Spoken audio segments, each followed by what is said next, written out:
Good morning, one and all. Today we are going to discuss about the law of diminishing marginal utility. Before starting off this class, I'll say one thing. If you are like my videos, please subscribe my channel and forward to your friends and give likes also. And at the same time, if you are getting any doubts, please send your doubts in comment section and I'll clarify your doubts also. Thank you. And we are going to now discuss about the law of diminishing marginal utility. Before starting on this topic, first I'll say one thing. This law is mainly depends upon the one statement, that is human wants are unlimited, but all wants are we cannot satisfy. But a single want is compulsory, we can satisfy. So that's why on the basis of this statement only we are explaining law of diminishing marginal utility. This statement is human wants are unlimited, but means or resources are limited, but a particular want is fully satisfied. On the basis of this particular want fully satisfied only we are explaining law of diminishing marginal utility. And this law were first introduced in business economics as well as economics, means it is important for CA foundation as well as regular classes also. This law were first introduced by H. Gaussen. Full name is Hermann Heinrich Gaussen. This is mainly we are explaining in introduction part. So this law were first introduced in economics by H. Gaussen in 1854. He is not only law of diminishing marginal utility, but also law of equimarginal utility also he is explained. So that's why this law is the first law of Gaussen's, mainly stated by W.S. Jevons in 1871. First introduced by Gaussen, but this law is mainly developed by Alfred Marshall, Professor Alfred Marshall, in his famous book Principles of Economics.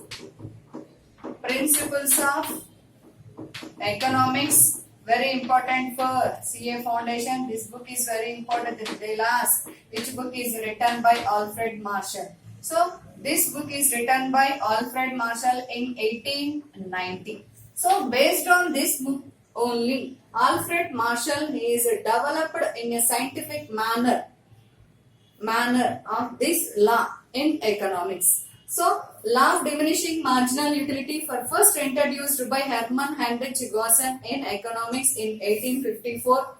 This is the first law of Gaussen is stated by W.S. Jevons in 1871.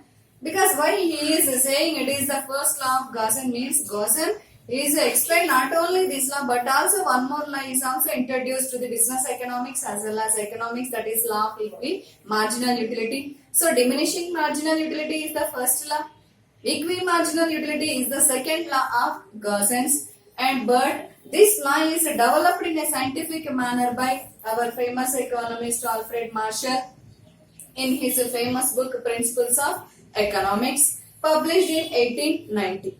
So if we know what about those who are introduced and developed this law in business economics as well as economics, and now we are going to discuss about what are the definitions we'll be having by law of diminishing marginal utility. Definitions.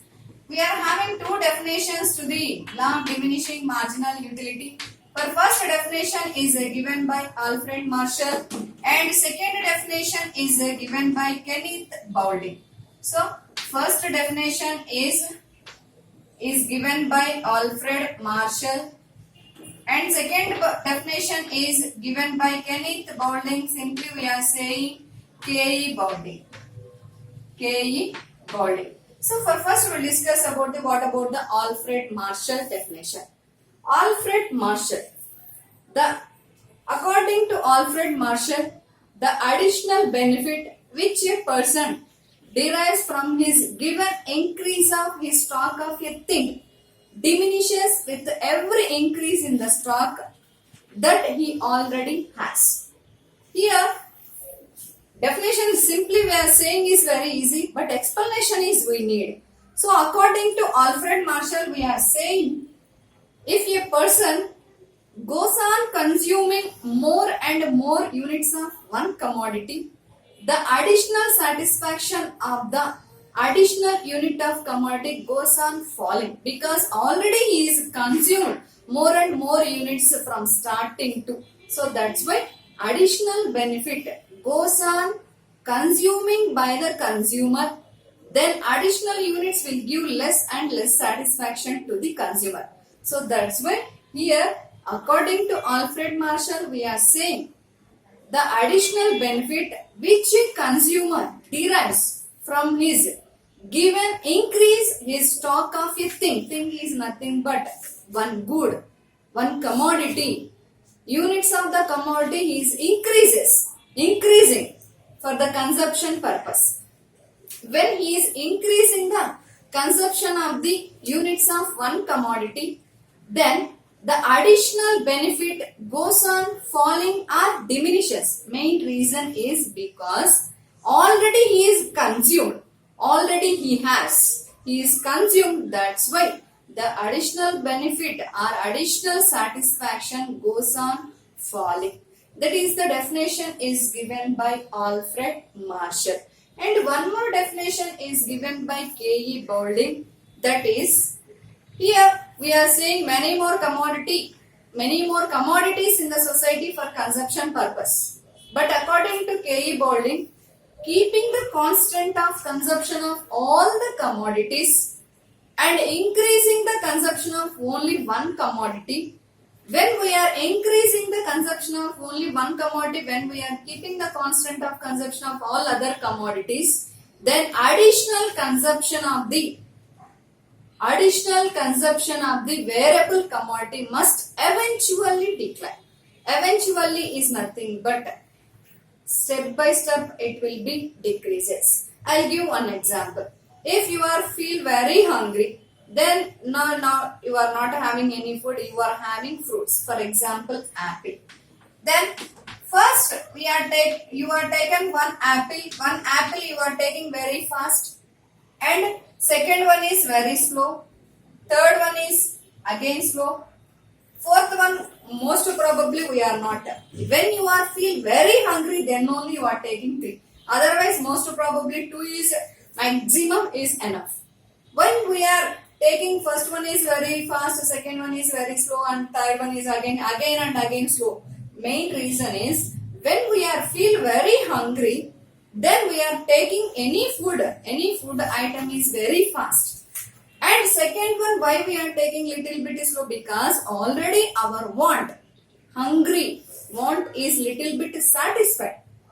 So we are going to eat little bit slow.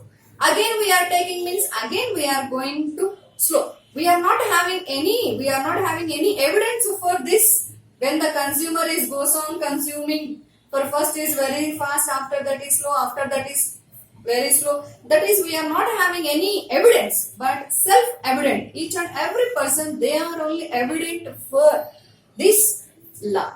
So that's why according to K.E. Boulding, keeping the constant of consumption of all other fruits, consumption of one commodity, that is apples, when we are consumption of more and more units of apples, then the additional benefit of variable factor is nothing but what we are selected, that is we can call as variable factor, must eventually decline. Must eventually decline means goes on decreases the satisfaction. So these definitions we are having for the law of diminishing marginal utility.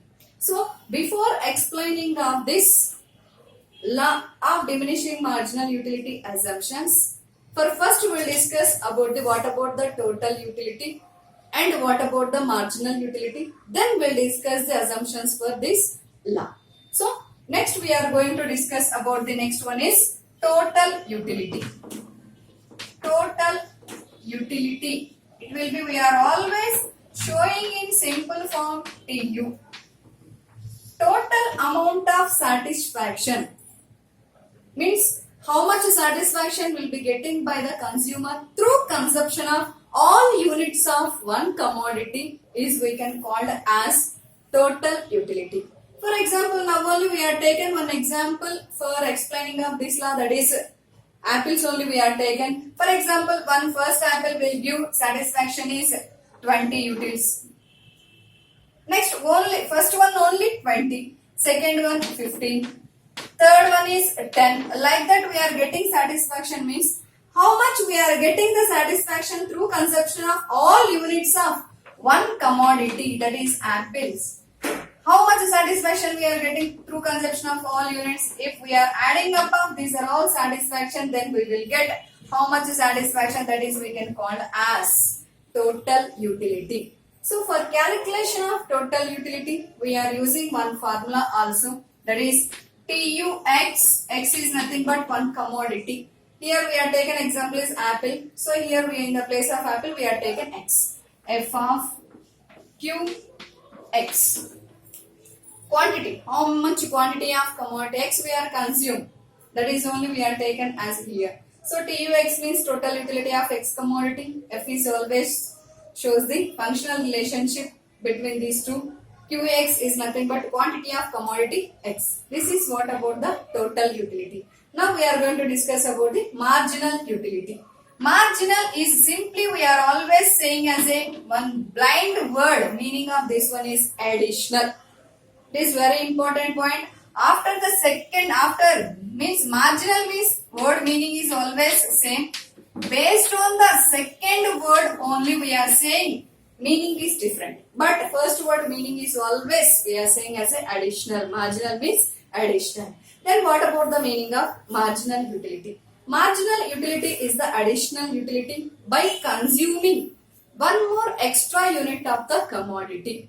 So marginal utility is the additional to the next one. So that's why marginal utility is the additional utility by consuming one more extra unit of the commodity is called marginal utility. For calculation of this one also we are having formulas. We are having two formulas for calculation of marginal utility, that is MUN equal to TUN minus TUN minus 1.